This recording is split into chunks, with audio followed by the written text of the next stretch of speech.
Vamos entonces a estudiar un poco de Mateo capítulo número 1, verso 18 hasta el verso 25. Hace muchos años atrás había una niña que fue a una joyería con 100 bolivianos a comprarle unos aretes de oro a su madre. ¿Okay? Pero resulta que el joyero, al ver a esta niña que con todos sus ahorros había traído 100 bolivianos, dijo dentro de sí el joyero: esto no le alcanza para comprar nada de mi joyería prestigiosa. Pero hizo algo. Yo conozco a sus padres, así que habló al papá y le dijo: mire, esta su hijita ha venido aquí con 100 bolivianos, le dije que voy a buscar algo y me gustaría ayudarles. Así que si usted quiere comprar algo a su esposa, le voy a dar 50% de descuento. Y él dijo: está bien, aprovecharé entonces. Así que el papá puso todo lo que faltaba y el joyero fue donde la niña recibió los 100 bolivianos y le dio unos aretes hermosos, los cuales regalaron a su mamá.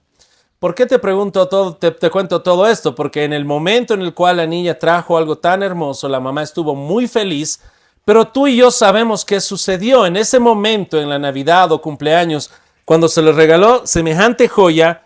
Uno podría decir: pero una niña no tiene tantos dólares para comprar estos aretes de oro. Y la niña va y dice: mami, esto es un regalo de mí, con todo mi amor y mis ahorros para ti. Los que sabían toda la verdad era el marido y el dueño de la joyería. ¿Sí o no? Y tú y yo también sabemos la verdad.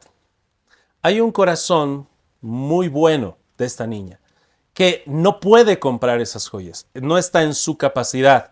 Pero gracias al papá y al joyero se puede realizar esto. Hoy, hermanos, vamos a analizar un poco la vida de José, pero no quiero que te dejes engañar, porque vamos a ver 3 cualidades de José. Pero estas cualidades que vas a ver de José no son de José, son cualidades que Dios le ha otorgado. De tal manera que así como cuando ves el regalo de la niña, tú dices: sí, es lindo su regalo, pero fue el papá y fue el joyero el que apoyaron. Y alguien podría decir: sí, pastor, pero ese corazón precioso lo tenía la niña, ¿verdad? Bueno, resulta que ese corazón precioso se lo dio Dios. Y lo mismo es con José. Todo lo bueno que vamos a ver ahora de José, hermanos, no es porque José era especial. Era tan pecador y miserable y desgraciado como cualquier hijo de Adán caído, pero es la obra de Dios en él y es por eso que tenemos esperanza. Amén. Pues ahora veamos esas 3 preciosas cualidades de José. Primero, estamos viendo en José un hombre formando una familia. Hermanos, el texto dice así y la palabra de Dios nos va a dejar muy en claro en el verso 18. El nacimiento de Jesucristo fue así: estando desposada María, ¿no?, la madre de Jesús, con José, antes que se juntasen, se halló que había concebido del Espíritu Santo. Estamos hablando de un tiempo en el cual el varón hablaba con la mujer para entrar en un compromiso de pacto. Era tan serio que según la cultura incluso tenían que hablar con el padre de la muchacha, pedir permiso e incluso en algunos casos tenían que dar cierta dote. Ahora, en este tiempo de compromiso, el varón estaba preparando una casa donde puedan estar viviendo. Él tenía que preparar los recursos. Y por eso creo que tú ya conoces, ¿no?, de la parábola de las vírgenes. No es como en la actualidad, que nosotros vemos al novio pasar y la novia viene al final, ¿verdad? La novia es la que se hace esperar. Pero en este tiempo no era así. Era al revés. Después de todo ese tiempo, todos estaban esperando que llegue el novio para recoger a la novia y andar caminando como si fuera una procesión ahí con las 10 vírgenes y demás hasta llevarla al lugar de la fiesta y de su casa. Hermanos, lo que estamos viendo aquí es un hombre formando una familia. Y hermanos, esto es algo importante porque nosotros estamos viendo ahora a Cristo Jesús. Cristo Jesús va a nacer, el verbo va a ser encarnado. Amén. El Salvador ha llegado, el Mesías, el Rey, el Profeta, el sacerdote está llegando y según la profecía tiene que nacer de una virgen. ¿Por qué no nació de una virgen soltera que no estaba comprometida?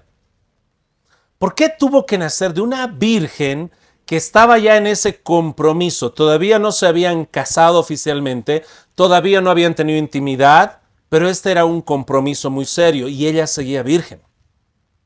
¿Por qué la virgen tenía que ser comprometida?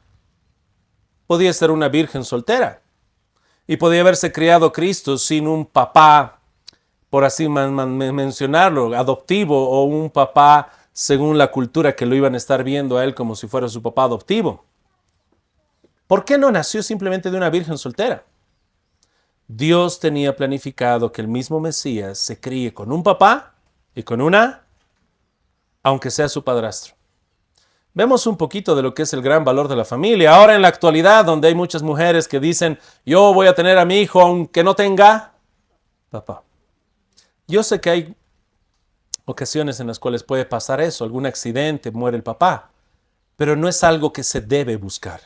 Bíblicamente, la persona o el Dios Todopoderoso tenía la excusa perfecta. No vaya a ser que piensen que José es el verdadero papá, que quede marcado que es una virgen sin compromiso, pero no es el plan de Dios.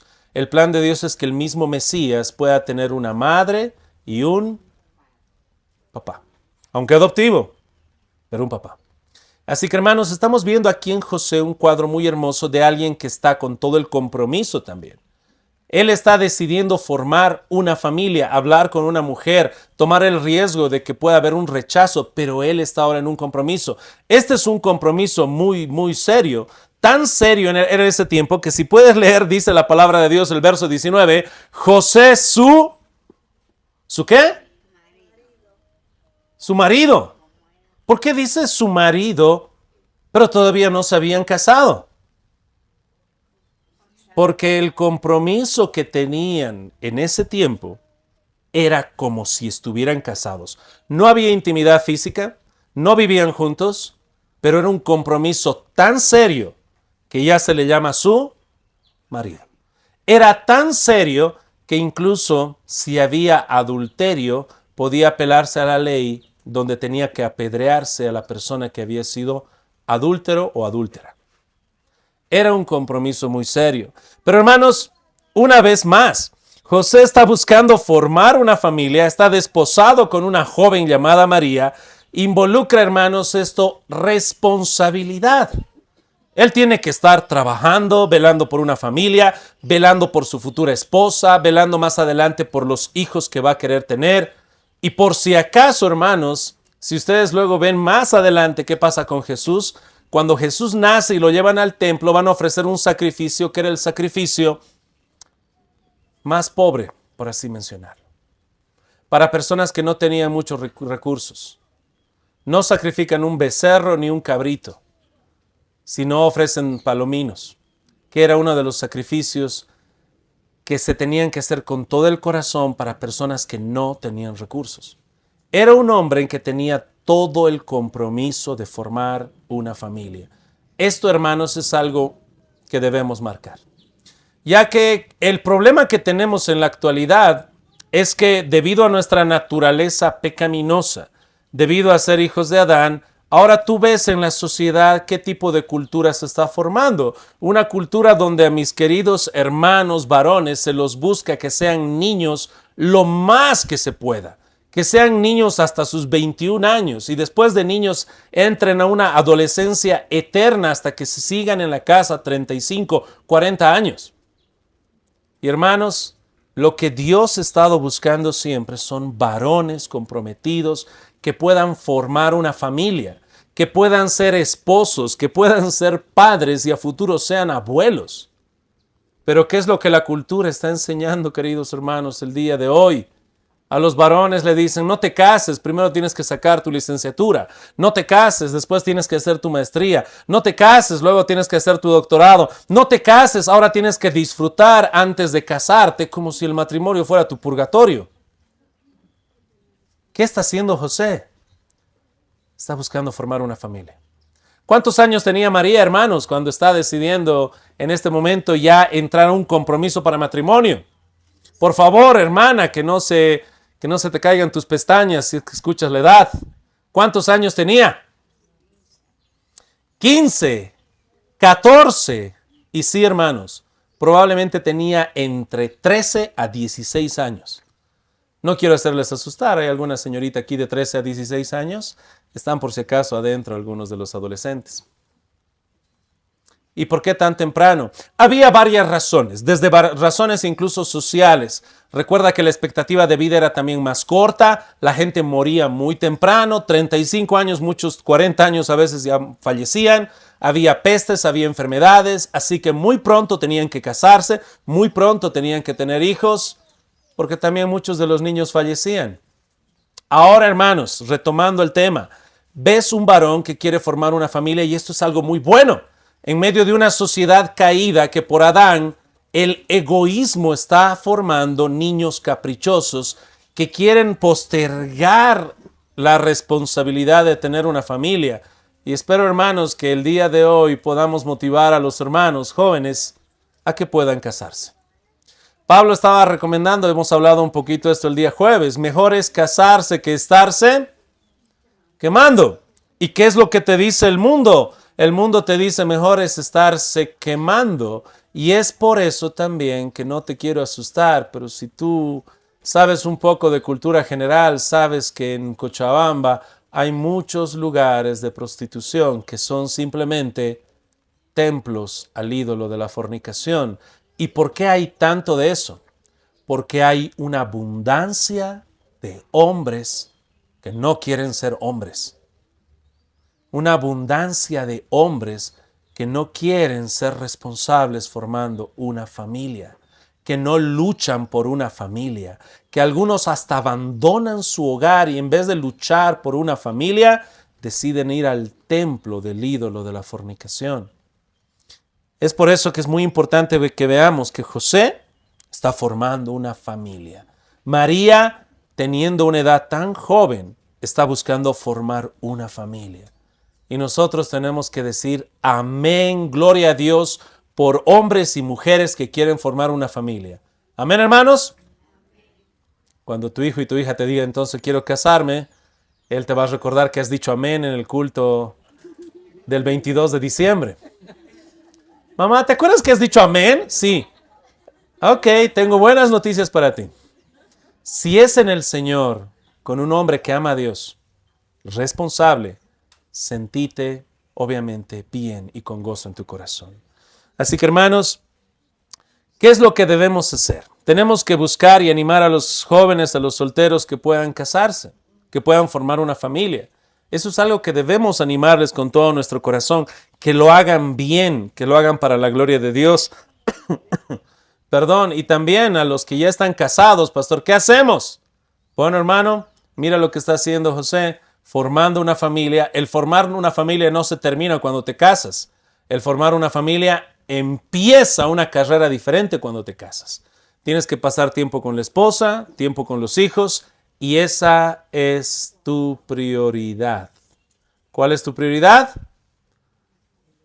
Dios, la familia, el ministerio. Y si tú eres pastor, Dios, la familia, tu ministerio. Formar una familia. Y es algo que debemos buscar, hermanos, con mucho amor. Siguiente punto, José cuidando de su esposa. Resulta que cuando estamos viendo ahora el texto, dice el verso 19, José es su marido. Y muchos decimos, pero pastor, ¿por qué dices su marido y todavía no se casaron? Si quieres puedes verlo como un cuadro de el ya, pero todavía no, para algunos que saben de escatología.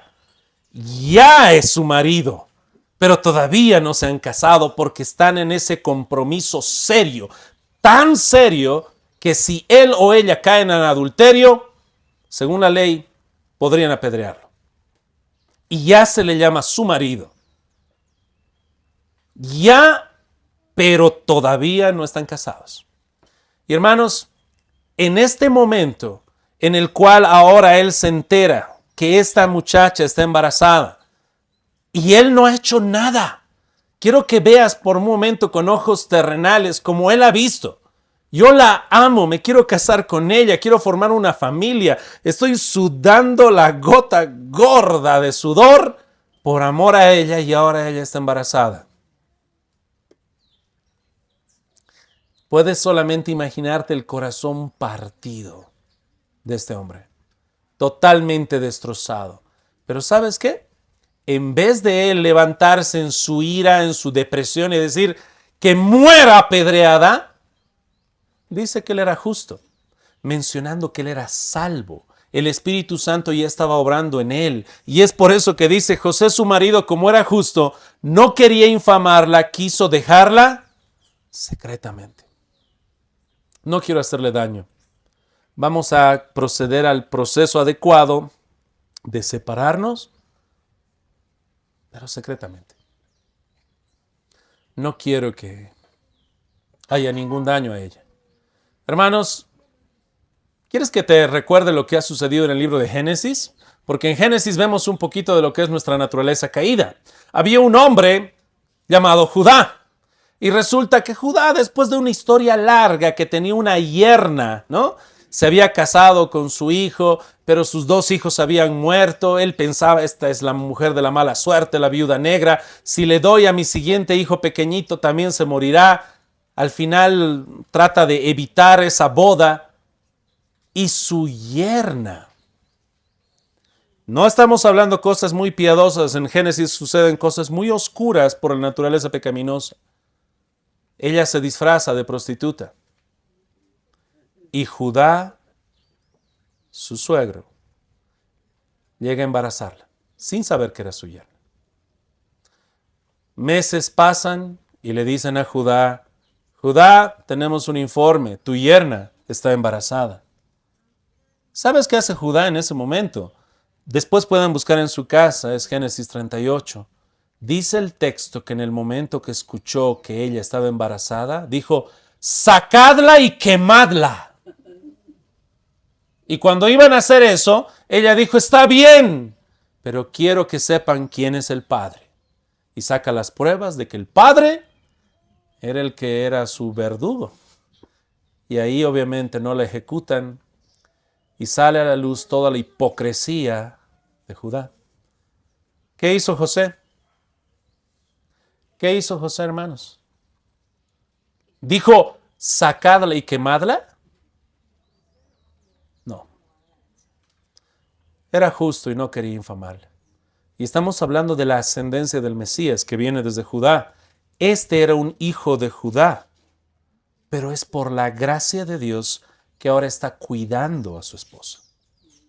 Hermanos, si ves un hombre que ahora muestra cualidades buenas, quiere formar una familia, eso es en Cristo. Si ves un hombre ahora que cuida a su esposa, eso es por la obra del Espíritu Santo.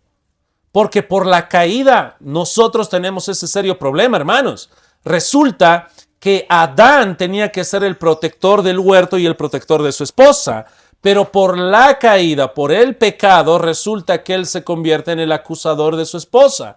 Cuando Dios le dice, ¿no? ¿Quién te dijo que comieses, no? De este árbol que yo te dije que no comas. ¿Qué hizo Adán? La mujer que tú me diste. En vez de protegerla, ahora era el acusador. Hermanos, por Adán, este hombre debería ser el acusador de su esposa, pero por la gracia de Dios, ahora, en vez de ejecutar el juicio, ¿no? De matarla por su aparente adulterio o fornicación, él decide dejarla secretamente, hacer lo correcto, pero en privacidad porque está buscando cuidarla. Hermanos, no te olvides lo que hacemos nosotros. Nosotros, aunque tú quieras parecerte a José por la naturaleza que tenemos de Adán, tenemos esa naturaleza hipócrita. Esa naturaleza también que no queremos proteger a la esposa. Y eso tiene que cambiar en nuestro ser por la obra de Cristo. ¿Qué es lo que dice Efesios capítulo 5, hermanos? Si puedes decir brevemente. Efesios capítulo 5, verso 25. Dios dejándonos el ejemplo para que sigamos. ¿Qué hace Cristo? Dice Efesios 5, 25.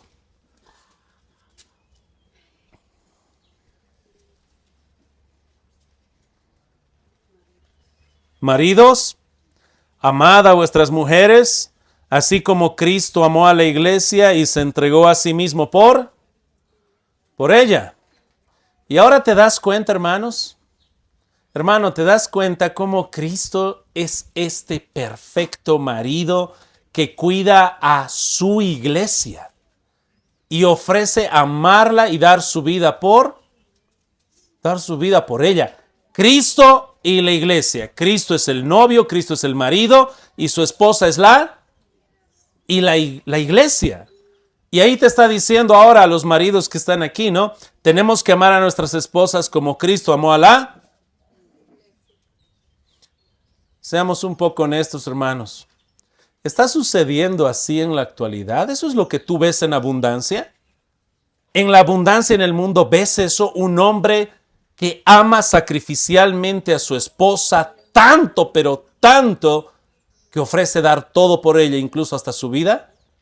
O vemos más al contrario, hombres que no quieren dar un amor sacrificial, a veces no quieren ni ceder el control remoto, a veces no quieren ni ceder el partido de fútbol, dicen que van a dar su vida, pero no pueden dar la pelota de fútbol o su descanso. Hermanos, según las estadísticas, de 100 matrimonios, 50 terminan en divorcio. ¿Estás viendo en los matrimonios un reflejo de Cristo y la iglesia, hermanos?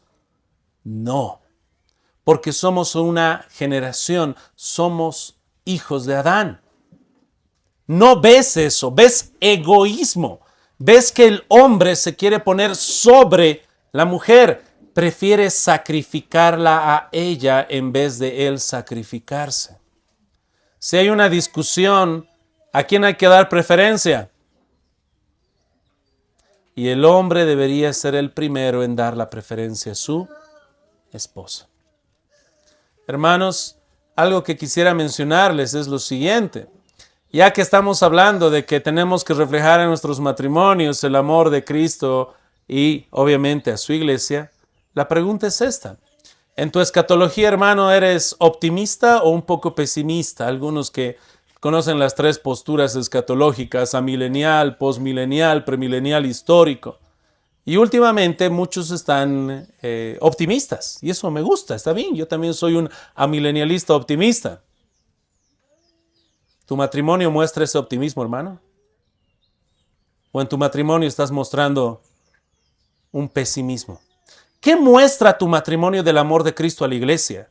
¿Una eternidad de continua pelea, disputa y miseria? ¿Eso estás mostrando? Nuestros matrimonios deberían reflejar un poco de lo que es la eternidad. ¿Cómo es tu amor a tu hermano? ¿Cómo es tu amor a Cristo por la eternidad? Si a tu misma esposa o a tu mismo marido no puedes respetar y amar, ¿qué sucederá entonces con el hermano, con el prójimo que tienes al lado? Queridos hermanos, ¿estás viendo, José, a alguien que en medio de un corazón despedazado, sin revelación de Dios, decide no vengarse, no matarla y dejarla secretamente? Este hombre está reflejando el amor de Cristo. Y te dije al principio, no es porque Él es especial, Él es un hijo de Adán caído igual que tú. Es la obra de Dios en Él. Clama a Cristo, hermano. Clamemos juntos para que podamos reflejar el amor de Cristo a su iglesia. Amén. Último punto. José obediente a Dios. Hermanos, he aquí lo que es ser un hombre. ¿Qué es ser un hombre? Que tú ames a Dios, temas a Dios y guardes su palabra. Que la guardes con todo amor, con toda pasión. No por terror, sino guardes su palabra por gratitud y amor. ¿Sabes qué está haciendo ahora José? José, a través de la escritura vemos lo que se le dice, ¿no? Verso 20, pensando él en esto, he aquí un ángel del Señor le apareció en sueños y le dijo: José, hijo de David, no temas recibir a María tu mujer, porque lo que en ella es engendrado del Espíritu Santo es. Y vemos todavía las instrucciones, pero al final dice la palabra de Dios. Verso 24. Y despertando José del sueño, hizo como el ángel del Señor le había mandado y recibió a su. ¿Te das cuenta, hermano, cómo él está siendo obediente? Ahora tiene una mujer, esposa, que no ha tenido intimidad con ella y está embarazada y ahora tiene que recibirla. Y no solamente recibirla, no tiene que temer, pero hay muchas cosas que vienen como consecuencia de esta obediencia. Por ejemplo, él la va a recibir, ¿está bien? Él se va a casar, pero delante de la sociedad, ¿cómo está quedando él y ella? Resulta que van a quedar con una muchacha que en el periodo que tenían que estar comprometidos sin relaciones íntimas, ella parece embarazada. ¿Cómo les van a mirar el resto? ¿Cómo van a mirar a esta? Y hermanos, actualmente en nuestra cultura a veces eso se ve tanto que ya no se ve tan mal. Estamos hablando de una comunidad judía donde sí, esta muchacha iba a ser despreciada. Muchas consecuencias. Las vecinas que le hablaban no le hablarán más.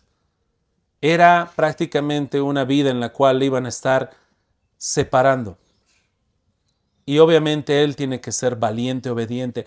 Hay consecuencias. Este hombre tiene que afrontar todas esas cosas. Tiene que recibirla y tienen que continuar. Hermanos, más adelante tú vas a ver que quieren matar al niño Jesús, Herodes, ¿verdad? Y por revelación de sueños, Dios habla, no a María, a José. Y le dice a José, tienes que irte y vete a Egipto. ¿Y sabes qué hace José? Va a Egipto. Y luego hay otra revelación en sueños también, no a María, sino a José. Y le dice, mira, los que querían matar al niño ya han muerto. Puedes regresar a Israel. ¿Y sabes qué hace él? Regresa a Israel. Y cuando está regresando de nuevo a Belén, resulta que él tiene temor. Porque hay personas que tal vez quieran matar al niño. Pero él sigue siendo obediente. Y por revelación se le dice que ya no vaya a Belén, sino vaya a Galilea. Y es ahí donde va. Vas a ver, hermano, esto es en el capítulo 1 y capítulo 2, un José que se mueve donde el Dios le dice que se mueva. Hace lo que Dios dice que debe hacer. Es un varón que escucha la voz de Dios, no para adornar su cabeza, no para presumir Dios me ha hablado en sueños, sino para hacer lo que Dios le ha pedido que haga. ¿Cuál es nuestro problema, queridos hermanos? Nuestro gran problema es que nosotros queremos acumular conocimiento y no hacer. Queremos decir cuánto sabemos de griego o de teología, pero nuestra vida en muchos casos no refleja ese conocimiento. ¿Qué debería reflejarlo? No es así con Cristo, ¿verdad? Cristo Jesús fue obediente, amén. Obediente hasta la muerte, muerte de cruz.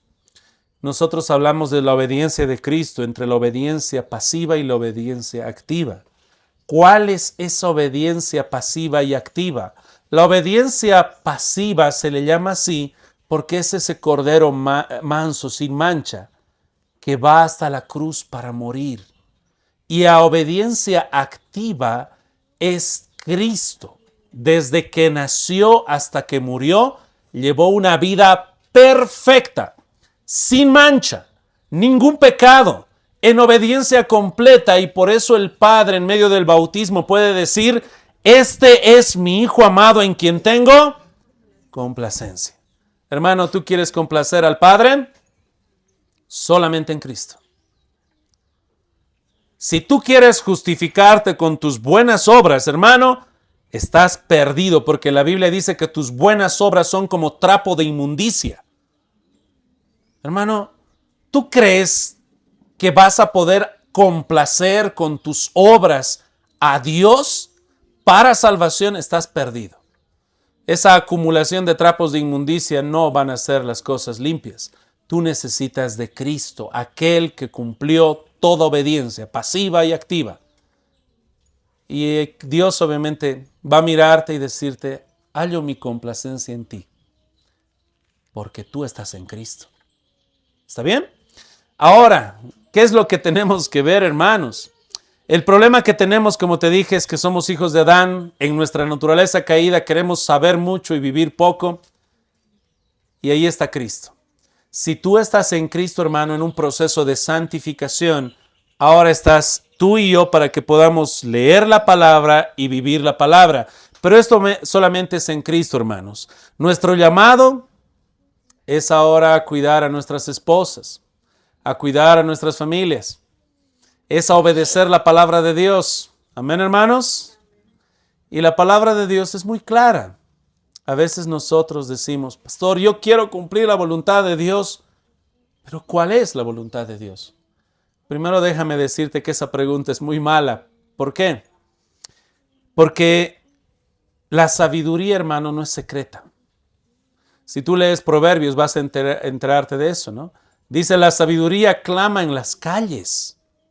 No está como un agente secreto que tienes que buscar, hermano. Te comento que la voluntad de Dios es muy clara. Primero, te va a decir que tú tienes que arrepentirte de tus pecados y creer en Cristo. Claro.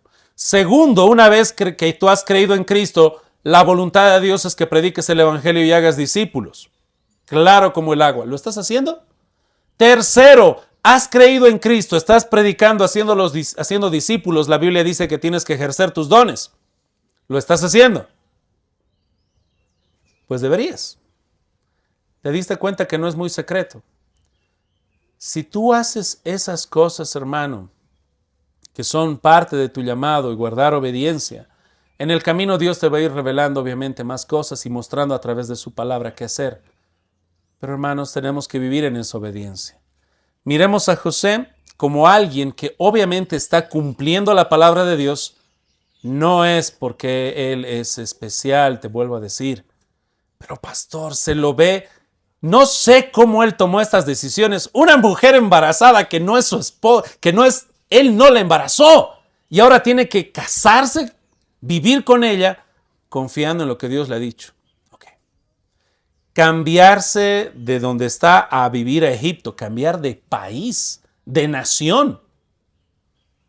A veces nomás si tu esposa te dice nos cambiaremos de barrio, es un conflicto. Tenía que irse a Egipto.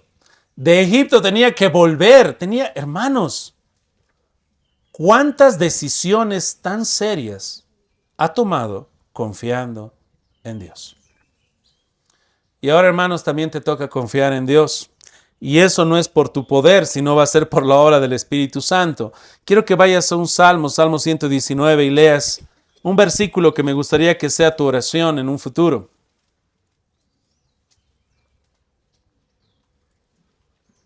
Salmos 119, verso 36. Dice la palabra de Dios así. Salmos 119, verso 36.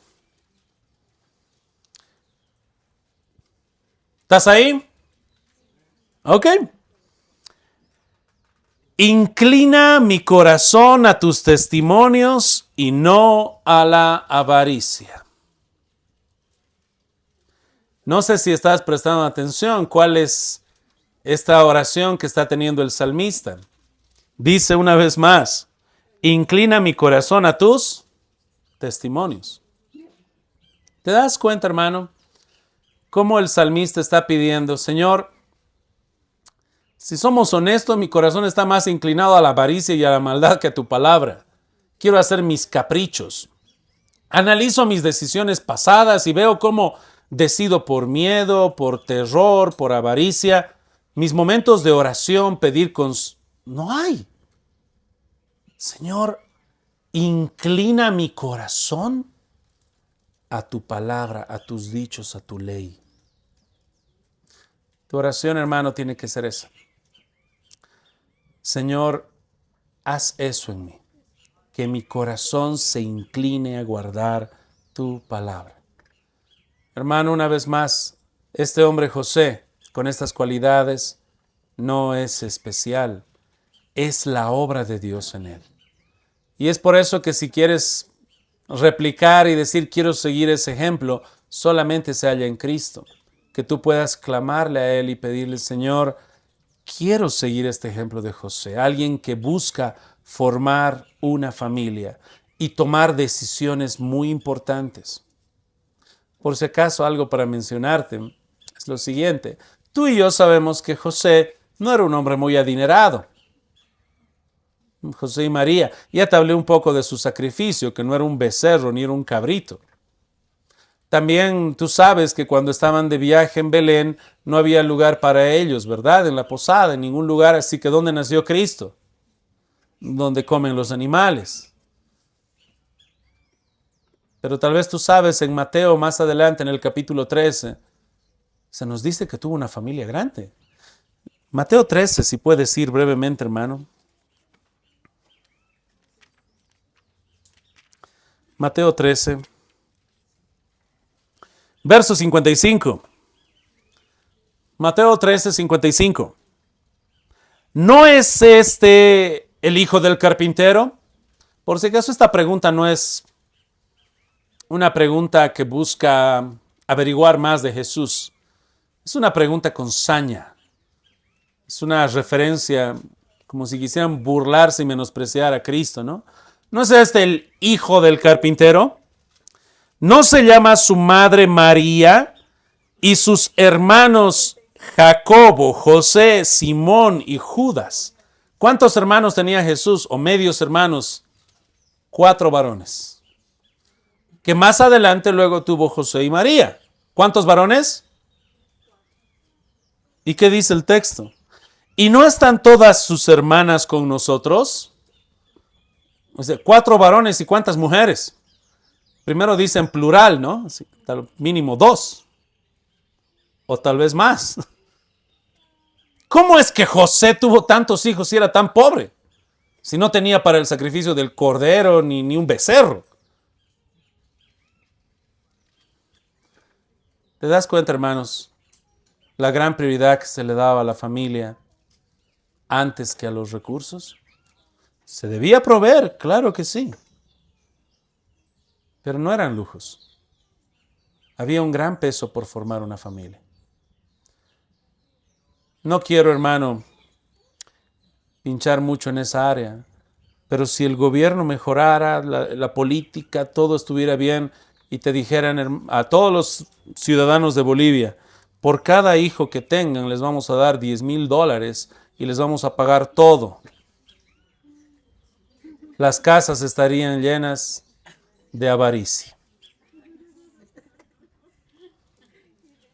Saben, queridos hermanos, con mucho amor les quiero decir esto. José quiso formar una familia, y él falleció. Se presume que José ya había muerto. En muchos casos incluso se asume por qué Jesús empezó su ministerio a sus 30 años y no antes. Es porque hasta sus 30 él estaba cuidando de su madre y de sus hermanos. Y una vez que ya alcanzaron la edad, él dijo, muy bien, comienzo mi ministerio. Y obviamente cuidó de su familia. Hermanos míos, hermanos amados, me gustaría que tú puedas seguir este ejemplo de José. Pero solamente puedes seguirlo si estás en Cristo. Sin Cristo, tu camino es el camino de Adán. ¿Cuál es el camino de Adán?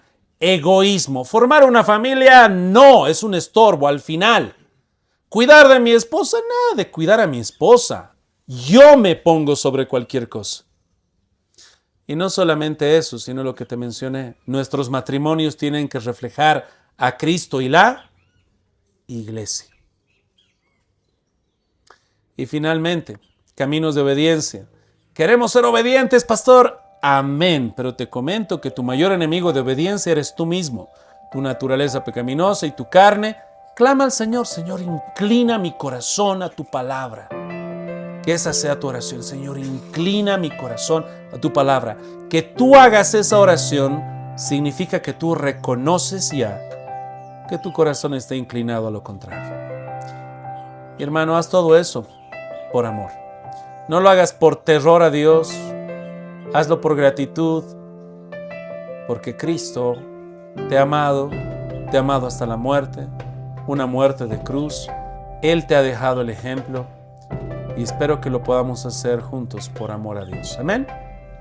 Ok, pongámonos en pie.